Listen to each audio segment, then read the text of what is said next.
ఇంకో మాట చెప్పనా, బ్రదర్ బెనాంగ్ గారి దగ్గరికి ఈ ప్రశ్న వచ్చింది.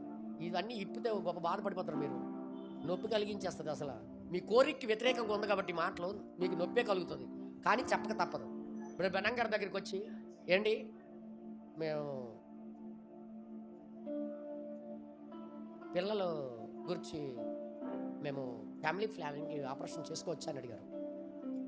ఆఫీస్కి రండి అన్నాడు. ఎందుకు తెలుసా, ఇలాంటి కకృతి మొఖాలు ఉంటాయని తెలిసే ఆఫీస్కి రండి అన్నాడు. ఆఫీస్కి వచ్చిన తర్వాత ఏమన్నాడు తెలుసా, సమస్య ఏంటి పిల్లలకి అనడానికి అని అడిగాడు. లేదు మా ఆవిడే ప్రాణం పోయేటట్టుగా అయిపోతుంది పిల్లలకి అన్నట్టప్పుడు అంటే చేయించుకోపోవాలి. అదే ప్రశ్న ఇంకొకటి వేసి, మీకు ఏం ప్రాబ్లం లేదు కదా, మరి మీరెందుకు చేసుకోవాలి అంటే దాని అర్థం కనయండనా? అదే కదా అర్థం చేసుకోవడము. ఏమన్నాడో తెలుసా, దేవుడిచ్చిన చక్రం ఉంది కదా, దేవుడిచ్చిన నియమం ఉంది కదా, దానికి ఫాలో అవుతే మీకు పిల్లలు ఆగుతారు. ఈ మాటగా నేను చెప్తే చచ్చిపోతారు వీళ్ళు, చచ్చిపోతారు. నిజం చెప్తున్నాను. ఆ దేవుడిచ్చిన ఆ స్త్రీకి ఇచ్చిన చక్రాన్ని మీరు ఫాలో అవుతే మీకు నచ్చితే పిల్లలు కనవచ్చు, లేకపోతే మానేవచ్చు.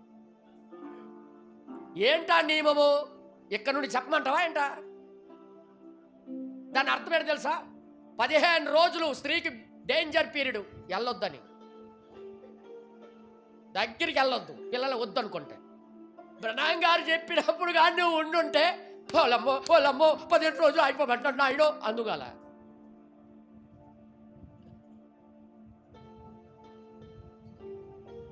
బైబిల్ ఇది, వాక్యం ఇది. పూర్వము ఇదేంటిది ఫ్యామిలీ ప్లానింగ్లు గట్లేవు, ఈ చక్రాన్నే ఫాలో అయ్యేవారు ప్రజలు. కానీ దేవుడు చెప్పిన నియమం ప్రకారంగా ఫాలో అవుతాయి నీకు ఏ ఫ్యామిలీ ప్లానింగ్ అవసరం లేదు.